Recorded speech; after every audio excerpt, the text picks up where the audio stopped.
Tuhan berfirman kepada Musa, "Perintahkanlah kepada orang Israel, supaya semua orang yang sakit kusta, semua orang yang mengeluarkan lelehan, dan semua orang yang najis oleh mayat disuruh meninggalkan tempat perkemahan, baik laki-laki maupun perempuan. Haruslah kau suruh pergi. Keluar tempat perkemahan, haruslah mereka kau suruh pergi, supaya mereka jangan menajiskan tempat perkemahan di mana aku diam di tengah-tengah mereka." Maka orang Israel berbuat demikian. Mereka menyuruh orang-orang itu meninggalkan tempat perkemahan, seperti yang difirmankan Tuhan kepada Musa. Demikianlah diperbuat orang Israel. Tuhan berfirman kepada Musa, "Berbicaralah kepada orang Israel, apabila seseorang, laki-laki atau perempuan, melakukan sesuatu dosa terhadap sesamanya manusia, dan oleh karena itu berubah setia terhadap Tuhan, sehingga orang itu menjadi bersalah, maka haruslah ia mengakui dosa yang telah dilakukannya itu, kemudian membayar tebusan sepenuhnya dengan menambah 1/5, lalu menyerahkannya kepada orang terhadap siapa ia bersalah. Tetapi apabila orang itu tidak ada kaumnya, kepada siapa dapat dibayar tebusan salah itu, maka tebusan salah yang harus dibayar itu menjadi kepunyaan Tuhan, dan adalah bagian imam, belum terhitung domba jantan pendamaian yang dipakai untuk mengadakan pendamaian bagi orang itu. Dari persembahan-persembahan kudus yang disampaikan orang Israel kepada imam, persembahan khususnya adalah bagian imam. Sedang persembahan-persembahan kudus yang dibawa oleh seseorang adalah bagian orang itu sendiri. Hanya apa yang diserahkannya kepada seorang imam adalah bagian imam itu."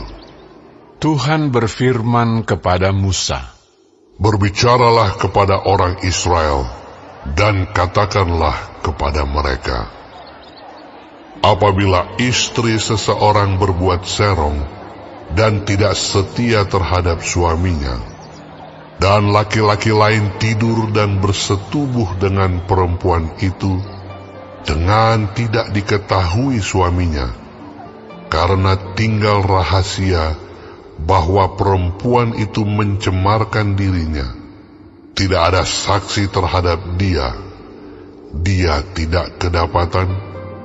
Dan apabila kemudian roh cemburu menguasai suami itu, sehingga ia menjadi cemburu terhadap istrinya, dan perempuan itu memang telah mencemarkan dirinya, atau apabila roh cemburu menguasai suami itu, sehingga ia menjadi cemburu terhadap istrinya, walaupun perempuan itu tidak mencemarkan dirinya, maka haruslah orang itu membawa istrinya kepada imam, dan orang itu harus membawa persembahan karena perempuan itu sebanyak 1/10 eva tepung jelai, yang ke atasnya tidak dituangkannya minyak, dan yang tidak dibubuhinya kemenyan, karena korban itu ialah korban sajian cemburuan,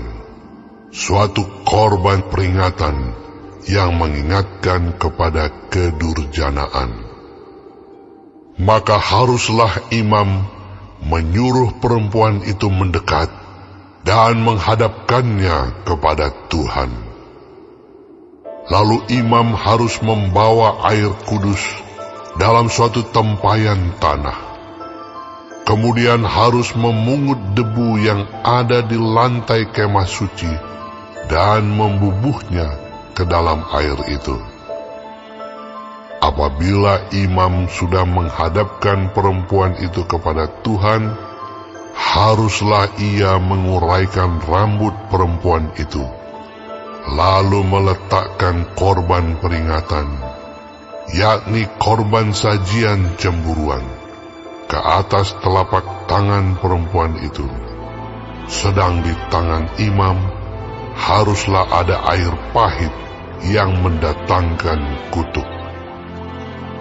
Maka haruslah imam menyumpah perempuan itu dengan berkata kepadanya, "Jika tidak benar ada laki-laki yang tidur dengan engkau, dan jika tidak engkau berbuat serong kepada kecemaran, padahal engkau di bawah kuasa suamimu, maka luputlah engkau dari air pahit yang mendatangkan kutuk ini. Tetapi jika engkau, padahal engkau di bawah kuasa suamimu, berbuat serong dan mencemarkan dirimu, oleh karena orang lain dari suamimu sendiri bersetubuh dengan engkau, dalam hal ini haruslah imam menyumpah perempuan itu dengan sumpah kutuk, dan haruslah imam berkata kepada perempuan itu, "Maka Tuhan kiranya membuat engkau menjadi sumpah kutuk di tengah-tengah bangsamu dengan mengempiskan pahamu dan mengembungkan perutmu. Sebab air yang mendatangkan kutuk ini akan masuk ke dalam tubuhmu untuk mengembungkan perutmu dan mengempiskan pahamu." Dan haruslah perempuan itu berkata, "Amin, amin." Lalu imam harus menuliskan kutuk itu pada sehelai kertas dan menghapusnya dengan air pahit itu. Dan ia harus memberi perempuan itu minum air pahit yang mendatangkan kutuk itu, dan air itu akan masuk ke dalam badannya dan menyebabkan sakit yang pedih. Maka haruslah imam mengambil korban sajian cemburuan dari tangan perempuan itu, lalu mengunjukkannya ke hadapan Tuhan dan membawanya ke mezbah. Sesudah itu haruslah imam mengambil segenggam dari korban sajian itu sebagai bagian ingat-ingatannya dan membakarnya di atas mezbah. Kemudian memberi perempuan itu minum air itu. Setelah terjadi demikian, apabila perempuan itu memang mencemarkan dirinya dan berubah setia terhadap suaminya, air yang mendatangkan sumpah serapah itu akan masuk ke badannya dan menyebabkan sakit yang pedih, sehingga perutnya mengembung dan pahanya mengempis. Dan perempuan itu akan menjadi sumpah kutuk di antara bangsanya. Tetapi apabila perempuan itu tidak mencemarkan dirinya, melainkan ia suci, maka ia akan bebas dan akan dapat beranak. Itulah hukum tentang perkara cemburuan, kalau seorang perempuan telah berbuat serong dan mencemarkan dirinya, padahal ia di bawah kuasa suaminya. Atau kalau roh cemburu menguasai seorang laki-laki, sehingga ia cemburu terhadap istrinya, ia harus menghadapkan perempuan itu kepada Tuhan, dan imam haruslah melaksanakan seluruh hukum ini kepada perempuan itu. Laki-laki itu akan bebas daripada salah, tetapi perempuan itu haruslah menanggung akibat kesalahannya.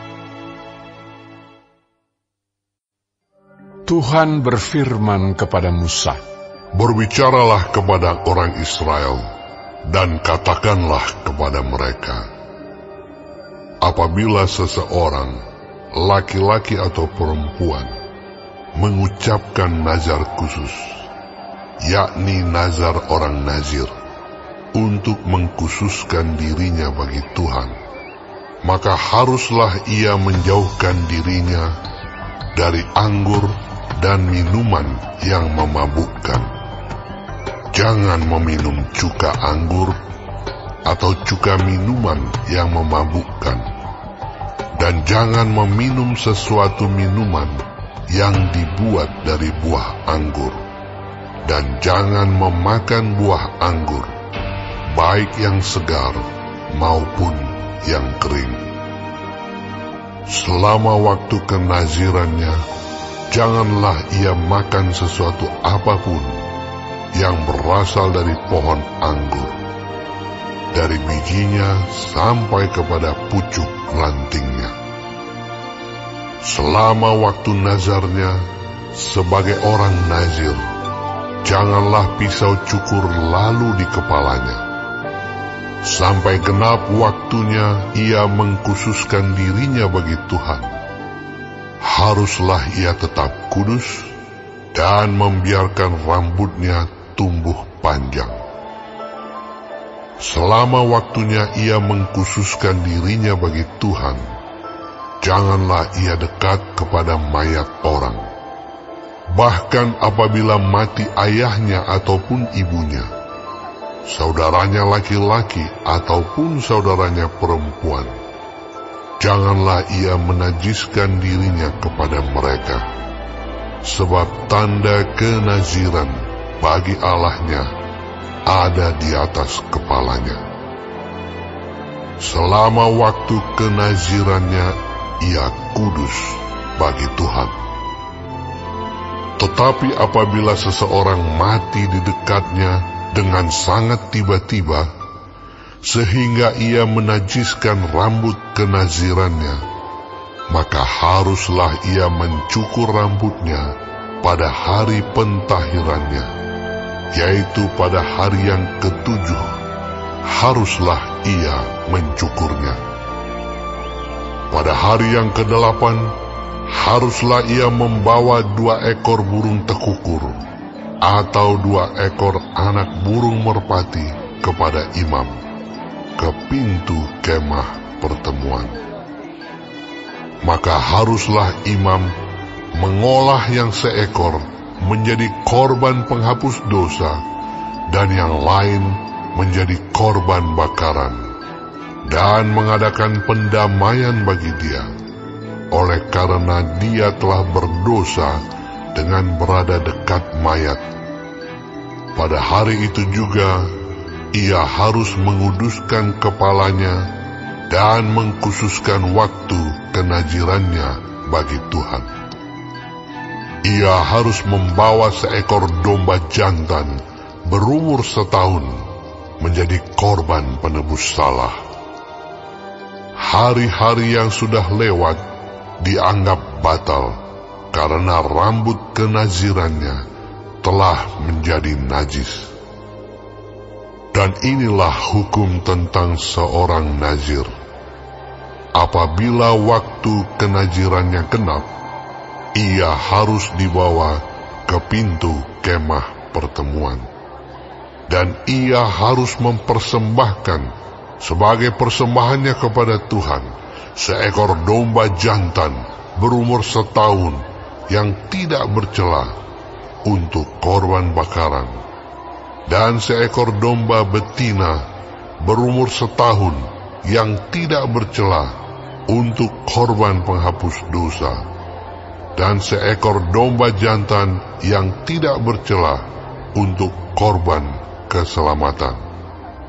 Juga sebakul roti yang tidak beragi, yakni roti bundar dari tepung yang terbaik, yang diolah dengan minyak, dan roti tipis yang tidak beragi diolesi dengan minyak, serta dengan korban sajian dan korban-korban curahannya. Lalu haruslah imam membawa semuanya itu ke hadapan Tuhan dan mengolah korban penghapus dosa dan korban bakarannya. Domba jantan itu haruslah diolahnya sebagai korban keselamatan bagi Tuhan, beserta sebakul roti yang tidak beragi itu. Juga haruslah imam mengolah korban sajian dan korban curahannya. Maka haruslah orang nazir itu mencukur rambut kenazirannya di depan pintu kemah pertemuan, lalu mengambil rambut kenazirannya itu dan melemparkannya ke dalam api yang di bawah korban keselamatan. Imam haruslah mengambil paha depan domba jantan itu sesudah dimasak, dan satu roti bundar yang tidak beragi dari dalam bakul, dengan satu roti tipis yang tidak beragi, lalu meletakkannya ke atas telapak tangan orang nazir itu, setelah orang ini mencukur rambut kenazirannya. Kemudian haruslah imam mengunjukkan semuanya itu ke hadapan Tuhan sebagai persembahan unjukan. Semuanya itu menjadi bagian kudus bagi imam, beserta dada persembahan unjukan, dan beserta paha persembahan khusus. Sesudah itu, barulah boleh orang nazir itu minum anggur. Itulah hukum tentang orang nazir yang menazarkan persembahannya kepada Tuhan berdasarkan kenazirannya, belum dihitung apa yang ia mampu mempersembahkan di samping itu, sesuai dengan bunyi nazar yang diikrarkannya. Demikianlah harus dilakukannya berdasarkan hukum tentang kenazirannya. Tuhan berfirman kepada Musa, "Berbicaralah kepada Harun dan anak-anaknya. Beginilah harus kamu memberkati orang Israel. Katakanlah kepada mereka, Tuhan memberkati engkau dan melindungi engkau. Tuhan menyinari engkau dengan wajah-Nya dan memberi engkau kasih karunia. Tuhan menghadapkan wajah-Nya kepadamu dan memberi engkau damai sejahtera." Demikianlah harus mereka meletakkan namaku atas orang Israel, maka aku akan memberkati mereka.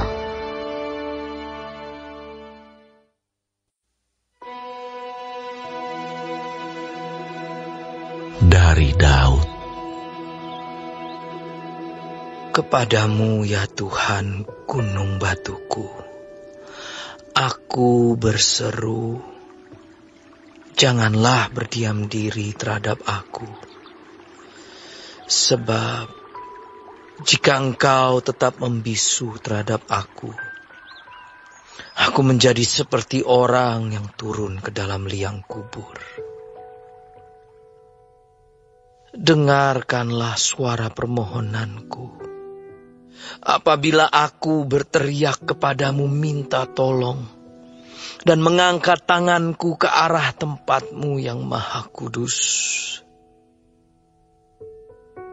Janganlah menyeret aku bersama-sama dengan orang fasik, ataupun dengan orang yang melakukan kejahatan, yang ramah dengan teman-temannya, tetapi yang hatinya penuh kejahatan. Ganjarilah kepada mereka menurut perbuatan mereka, dan menurut kelakuan mereka yang jahat. Ganjarilah mereka setimpal dengan perbuatan tangan mereka. Balaslah kepada mereka apa yang mereka lakukan. Karena mereka tidak mengindahkan pekerjaan Tuhan dan perbuatan tangannya. Ia akan menjatuhkan mereka dan tidak membangunkan mereka lagi. Terpujilah Tuhan, karena Ia telah mendengar suara permohonanku. Tuhan adalah kekuatanku dan perisaiku. Kepadanya hatiku percaya. Aku tertolong, sebab itu beria-ria hatiku.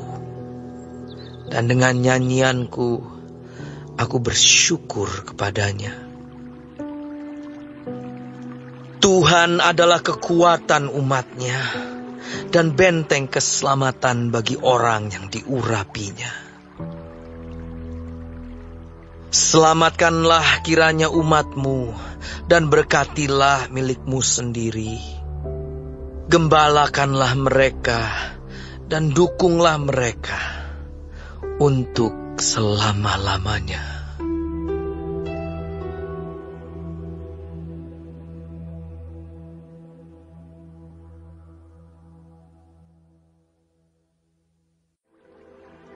Mata Tuhan menjaga pengetahuan, tetapi Ia membatalkan perkataan si pengkhianat. Si pemalas berkata, "Ada singa di luar, aku akan dibunuh di tengah jalan." Setelah Yesus turun dari bukit, orang banyak berbondong-bondong mengikuti Dia.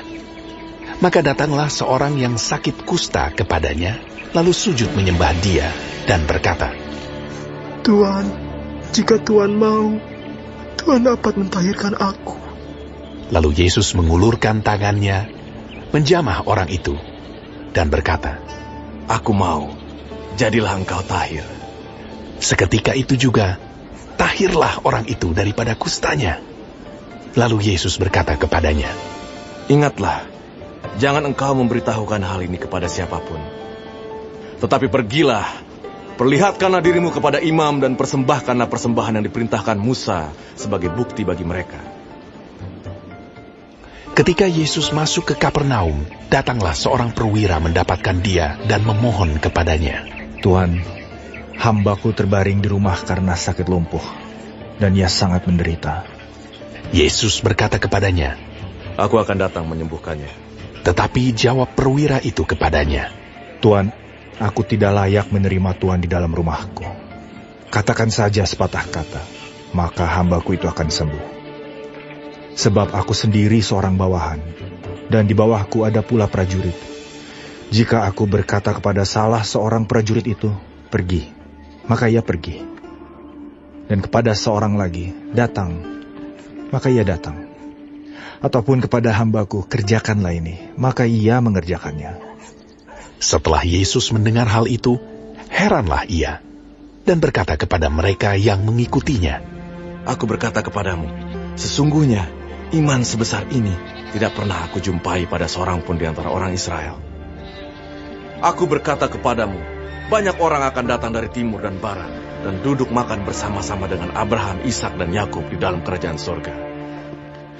Sedangkan anak-anak kerajaan itu akan dicampakkan ke dalam kegelapan yang paling gelap.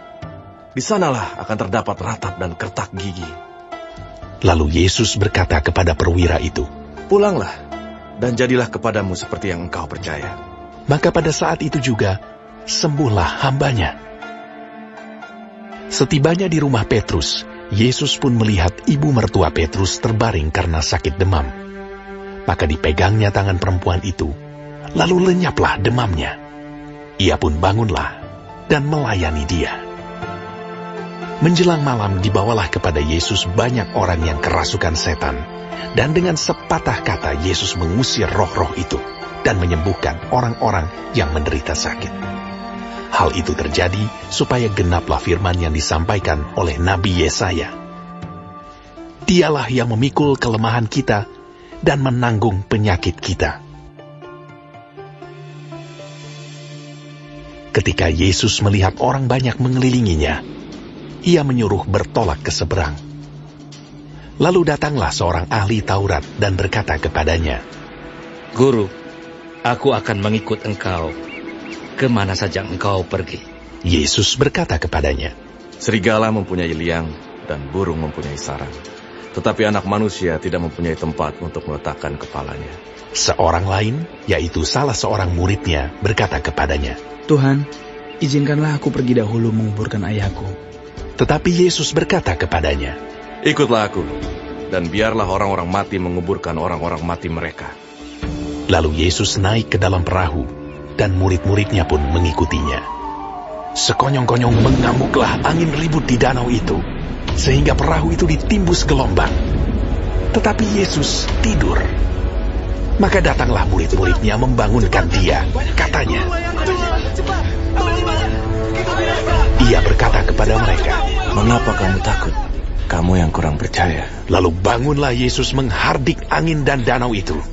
Maka danau itu menjadi teduh sekali. Dan heranlah orang-orang itu. Katanya, Orang apakah dia ini? Sehingga angin dan danau pun taat kepadanya. Setibanya di seberang, yaitu di daerah orang Gadara, datanglah dari pekuburan 2 orang yang kerasukan setan menemui Yesus. Mereka sangat berbahaya, sehingga tidak seorang pun yang berani melalui jalan itu. Dan mereka itu pun berteriak, katanya, Apa urusanmu dengan kami? Hai, anak Allah. Adakah engkau kemari untuk menyiksa kami sebelum waktunya? Tidak jauh dari mereka itu, sejumlah besar babi sedang mencari makan. Maka setan-setan itu meminta kepadanya. Katanya, Jika engkau mengusir kami, suruhlah kami pindah ke dalam kawanan babi itu. Yesus berkata kepada mereka, Pergilah! Lalu keluarlah mereka dan masuk ke dalam babi-babi itu. Maka terjunlah seluruh kawanan babi itu dari tepi jurang ke dalam danau dan mati di dalam air. Maka larilah penjaga-penjaga babi itu, dan setibanya di kota diceriterakannya lah segala sesuatu, juga tentang orang-orang yang kerasukan setan itu.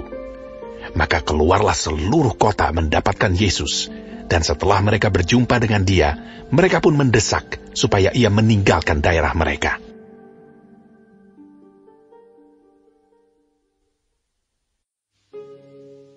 Jadi sekarang, hai kamu orang-orang kaya, menangislah dan merataplah atas sengsara yang akan menimpa kamu. Kekayaanmu sudah busuk, dan pakaianmu telah dimakan ngengat. Emas dan perakmu sudah berkarat, dan karatnya akan menjadi kesaksian terhadap kamu, dan akan memakan dagingmu seperti api. Kamu telah mengumpulkan harta pada hari-hari yang sedang berakhir. Sesungguhnya telah terdengar teriakan besar, karena upah yang kamu tahan dari buruh yang telah menuai hasil ladangmu, dan telah sampai ke telinga Tuhan semesta alam, keluhan mereka yang menyabit panenmu. Dalam kemewahan, kamu telah hidup dan berfoya-foya di bumi. Kamu telah memuaskan hatimu, sama seperti pada hari penyembelihan. Kamu telah menghukum, bahkan membunuh orang yang benar, dan ia tidak dapat melawan kamu. Karena itu, saudara-saudara, bersabarlah sampai kepada kedatangan Tuhan.